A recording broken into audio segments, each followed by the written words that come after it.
Now this was Southern rap. Yes. And you had a little bit Kilo Ali, you had a little the Kilo. Yeah. But this was the first time on a major stage. This was Southern rap. This was the introduction, the world to see Southern rap. And all of a sudden, this is our first big moment, and then they carrying on like this. What went through your mind? You really want to know? Yeah. Okay. So we were there, and of course you don't know if you're going to win or not. We're just happy to be there. Correct. I don't think we had all gone to New York together before, maybe one other time, because the OutKast did a big listening party for that album release. So all this was in that same relative time. So second time in New York together, nominated for the award, but they were booing. You can't even really tell just how loud it was. It was a big boo. Like, everybody booed. I was like, damn. You know what I'm saying? So with that, I just said this in another interview too, like how I felt then with them giving me shelter and giving me love and giving me family and something to be a part of. I wanted to defend it, So this is before I'm even, I had no gauge on self-worth or being, my asset was to throw myself into harm's way for the family. So that's basically what I was thinking. I wanted to fight, and we almost got to fighting. Damn. But not somebody trying to attack us personally. Right. It's just that when it was ending, dudes was coming over the coming over the aisle, the chairs, just trying to get up to the stage, and somebody was put their hand on my shoulder to balance themselves and jumping over. And I was like, get off me. And he looked back like he wanted, to fight with me. And then, we almost had a little altercation. That was the same night when Suge Knight said, if y'all want, go to me, and they don't want somebody y'all in your videos. Yeah. Snoop Dogg said, hey, East Coast ain't got no love for Death Row. Damn, there's a lot going on that night. It was tension. You see, Lo? But I'm going to tell you, boy, who was the deepest? Wu-Tang. Wu-Tang was the deepest. I know it was 150 of them. Did nobody want no problem with Staten Island that night, for sure.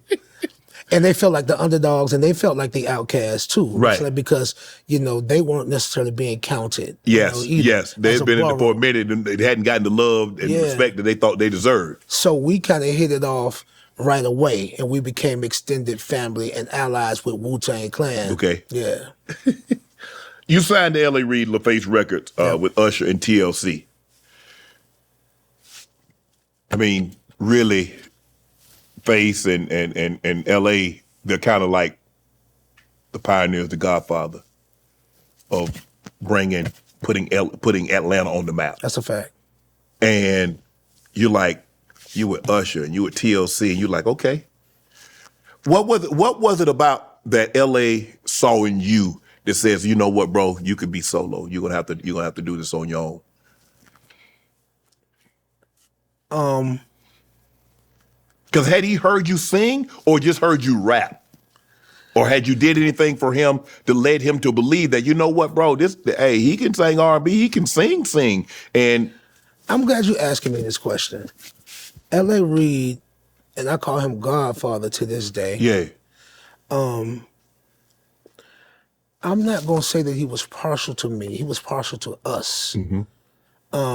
I think that he may have had some conversation with whomever as someone giving him context about what it was I was, aspiring to do for going forward. Okay. But this is his job to be able to pinpoint and identify with, you know what I mean? Yes. And he was like, you definitely got something special. And I just think we had something kindred amongst us because we're both Geminis, so and maybe he took a liking to me like that. And then, but L.A. Reid, I got to just also thank him publicly too, because he took great care of me. When my mother passed, they took care of my mother's, arrangements, you know what I'm saying? When I got married, you know what I'm saying, like they took care of my wedding for me, Wow. Just on love, So when it was time for me to do my thing, he gave me a Prince deal, a Prince opportunity, the same way that Warner Brothers gave it to him. So people don't really know this, but I wrote and produced my entire first album. Wow. So that's Closet Freak and Getting Grown and all that good stuff. You know what I mean? So Yeah. I don't know if people really knew that stuff. But yeah. So no, he did something that was, you know, bold and unique Yeah. and probably just it's just a rare occasion of really believing in something wholeheartedly and giving me the opportunity. So I'm always in his debt as well too. Thank him so much. R&B. What's going on with R&B? You hear a lot of people say R&B dead. And you know, it's not what it used to be. I'm not saying it's dead. It might be on life support, but it's not what it used to be. We don't have CeeLo, we don't have the voices that we once had. No, and I don't know if maybe it doesn't sell. I don't know if it's not sexy anymore. I don't know what it is.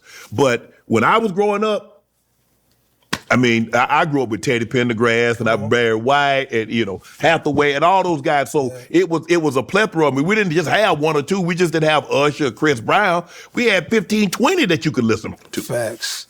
We were just talking about that in the car on the way over here. And I'm going to admit this publicly. I don't really like R&B.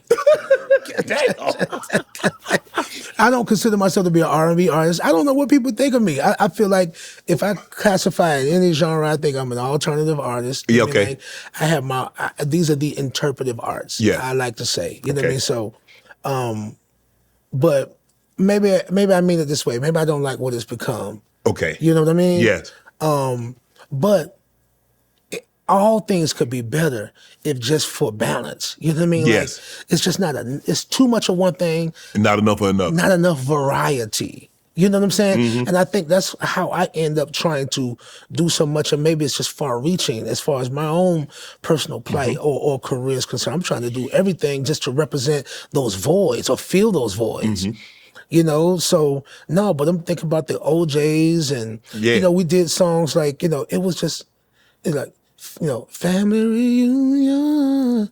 You know what I'm saying? Yes. Like, it's just a song about, it's so nice to see the family come together. Yeah. We don't, I mean, Right. everything don't gotta be about. Even the big bands sung. You look at the OJs, you look at the Ohio Players, you look at Earth, Wind and Fire, you look at the Doobie Brothers, Yeah. you look at Atlantic Star, you look at, you look at but they sung, even though they were big band and had fast song, they slowed it down.